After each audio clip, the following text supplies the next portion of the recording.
नमस्कार, आप सभी का स्वागत है यूथ अध्ययन के चैनल पे। देखिए एक बार फिर से मैं आप सभी के बीच एस्पिरेट जून 2025 के लिए जीके का पार्ट 13 लेके आ चुका हूँ।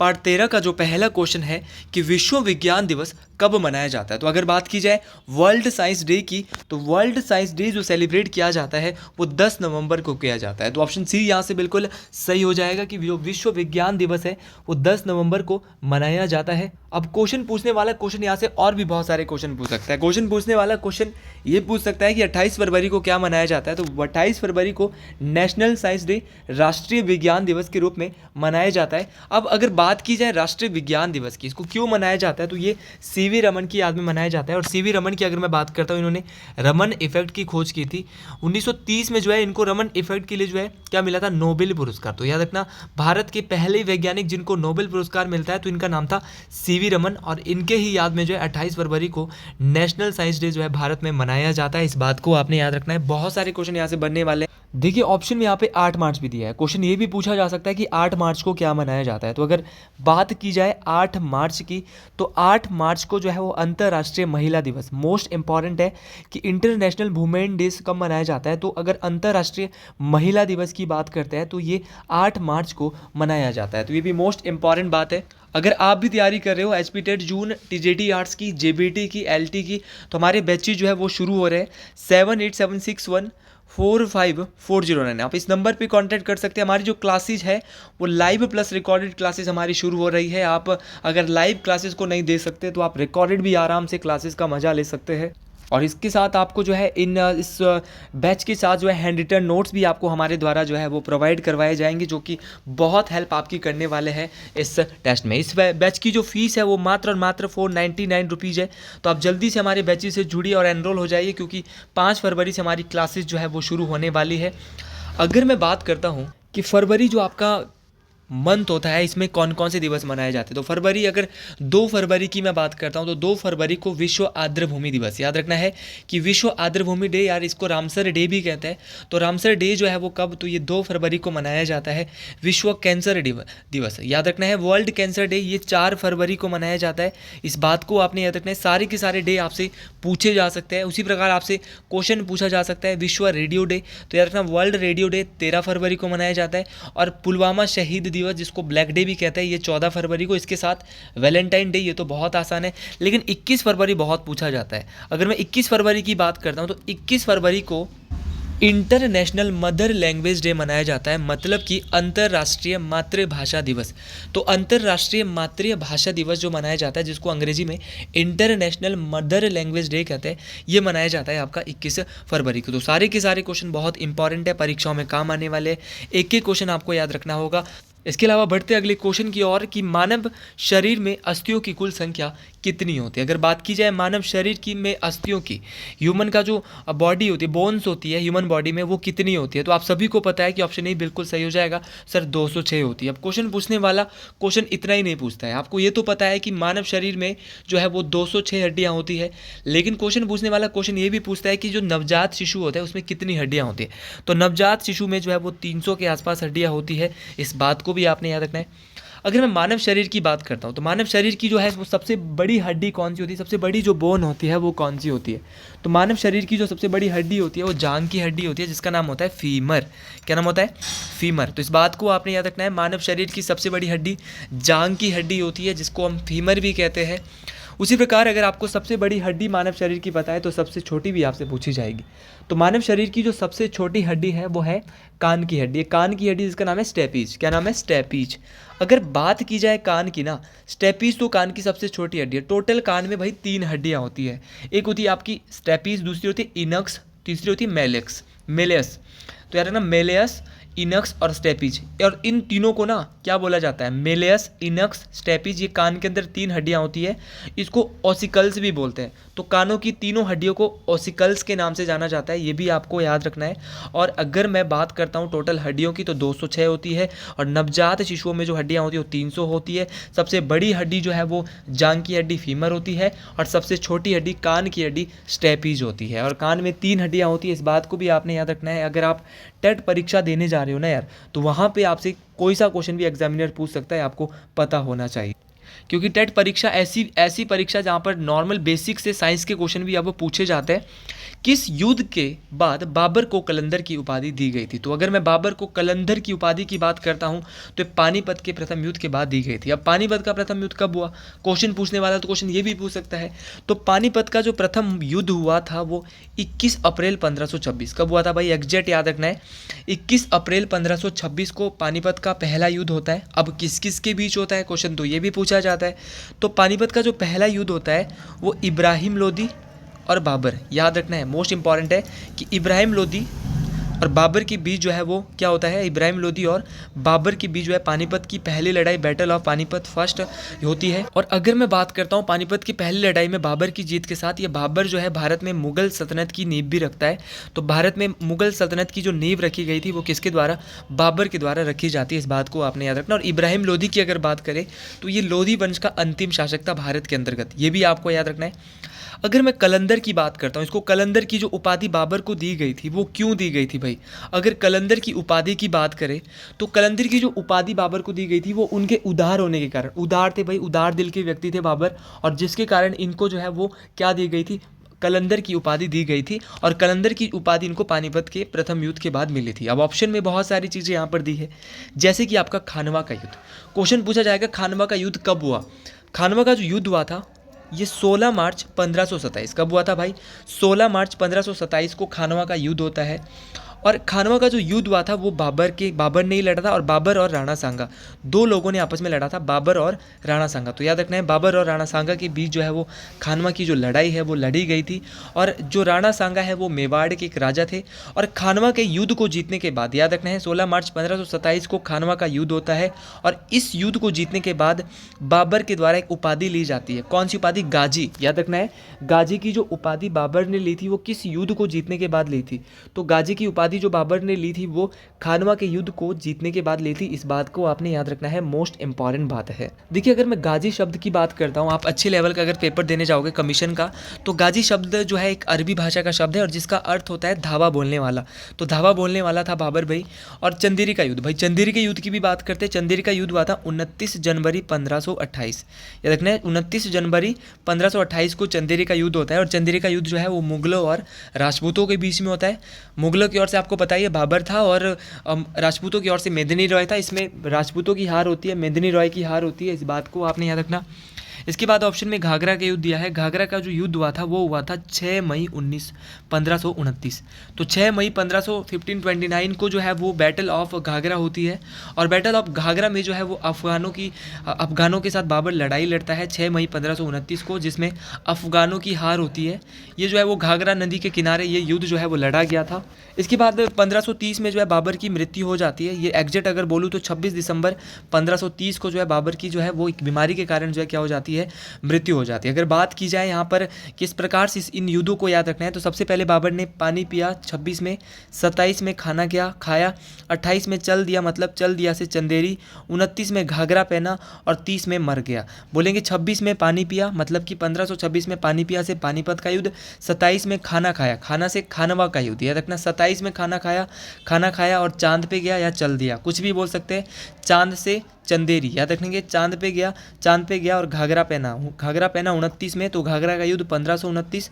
और 30 में घाघरा इतना भारी था कि मर गया, तो 1530 में जो है बाबर की क्या हो जाती है, मृत्यु हो जाती है। इस बात को आपने याद रखना है। तो ये बात मोस्ट इंपॉर्टेंट है, जो ये क्वेश्चन मैंने आपको अभी बताया ना कि गाजी की उपाधि उसने कब धारण की, एक एक क्वेश्चन आपके लिए बहुत इंपॉर्टेंट है। अगला क्वेश्चन है कि भारतीय संविधान के किस भाग को मेगना कार्टा कहा जाता है। देखिए अगर बात की जाए भारतीय संविधान के भाग 3, जी हाँ बिल्कुल, ऑप्शन भी यहाँ से बिल्कुल सही हो जाएगा कि जो इंडियन कॉन्स्टिट्यूशन का जो पार्ट 3 है ना, वो बात उसको जो है वो भारत का मेगना का काटा, भारतीय संविधान का मेगना कार्टा कहा जाता है। इस बात को आपने याद रखना। इसमें जो है वो भाग 3 में जो है वो फंडामेंटल राइट्स की बात की गई है, मौलिक अधिकारों की बात की गई है। पहले तो आपको ये पता होना चाहिए कि भाग 3 में क्या दिया है। तो भाग 3 में जो है मौलिक अधिकार दिए गए हैं। मौलिक अधिकार भारतीय संविधान में कहाँ से लिए गए, तो मौलिक अधिकारों की अगर बात करें तो मौलिक अधिकार जो है वो यूएसए से लिए गए हैं। जब मौलिक अधिकार भारतीय संविधान में आए थे यूएसए से, तो इन मौलिक अधिकारों की संख्या 7 थी, लेकिन वर्तमान में जो मौलिक अधिकार प्रेजेंट टाइम में जो रह गए हैं वो 6 रह गए हैं। सर कौन सा मौलिक अधिकार समाप्त हुआ है ये भी पता होना चाहिए। तो जो आर्टिकल 32 में जो एक मौलिक अधिकार को समाप्त कर दिया गया है वो है संपत्ति का मौलिक अधिकार। संपत्ति का जो राइट टू प्रॉपर्टी की जो फंडामेंटल राइट है उसको अब समाप्त करके, जो कि अनुच्छेद नंबर 31 भारतीय संविधान में था, इसको अब हटा दिया गया है। और संपत्ति का जो मौलिक अधिकार है इसको हटाकर जो अब है वो कानूनी अधिकार बनाया गया है।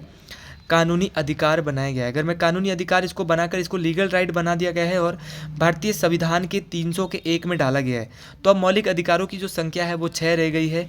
और याद रखना जो ये जो अधिकार जो ये हटाया गया था, ये मौलिक अधिकार, ये 44वें संविधान संशोधन 1978, देखिए 44th अमेंडमेंट 1978 के तहत इसको जो है भारतीय संविधान से हटाया गया था। इस बात को आपने याद रखना है। देखिए भारतीय संविधान में बहुत सारे भाग है, जैसे कि आपका 6 प्रकार के मौलिक अधिकार है। आपको पता होना चाहिए कौन कौन से मौलिक अधिकार है। सबसे पहले है समानता का मौलिक अधिकार, भाग 3 में अनुच्छेद नंबर 14 से 18 आता है समानता का मौलिक अधिकार। फिर आता है आपका 19 से 22 आता है राइट टू फ्रीडम, स्वतंत्रता का मौलिक अधिकार।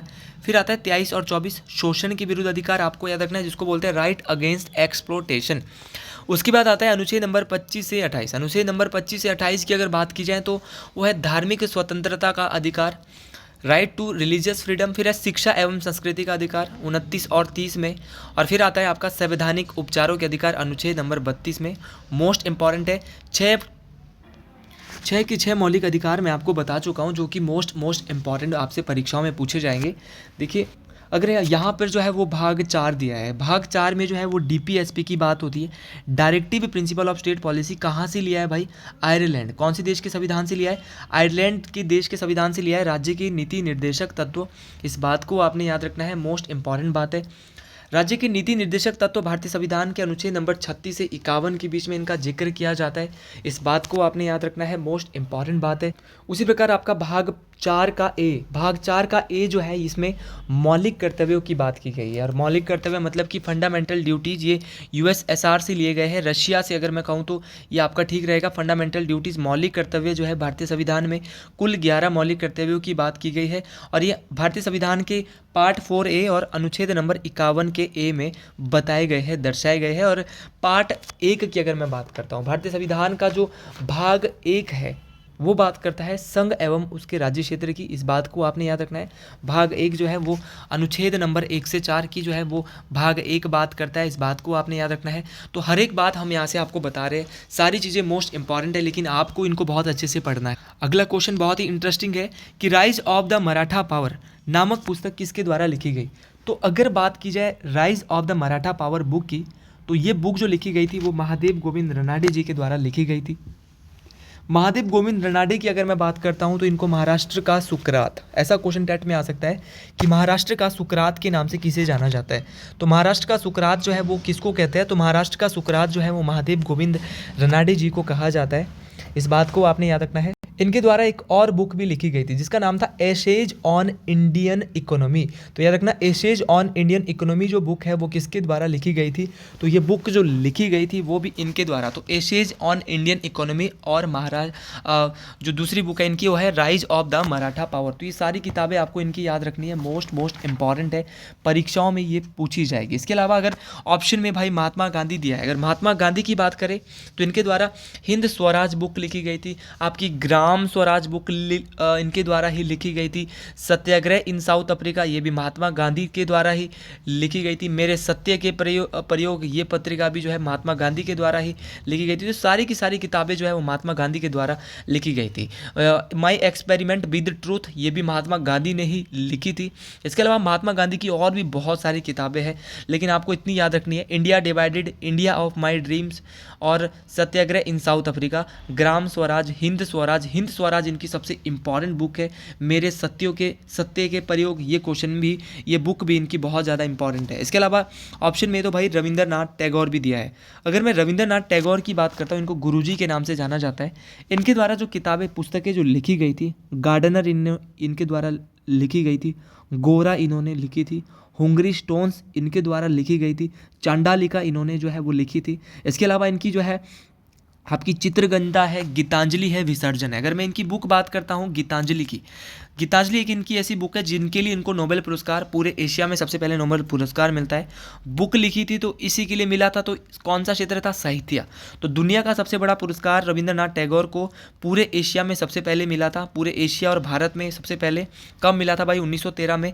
बुक का नाम गीतांजलि था। इस बात को आपने याद रखना है, मोस्ट इंपॉर्टेंट बात है। इनके द्वारा जो है भारत का राष्ट्रगान जनगण मन और बांग्लादेश का राष्ट्रगान आमार सोनार बांग्ला भी लिखा गया था। तो ये सारी बातें आपको पता होनी चाहिए। रविंद्रनाथ टैगोर ने कौन कौन सी बुक से लिखी, एक बार फिर से मैं आपको बता देता हूँ।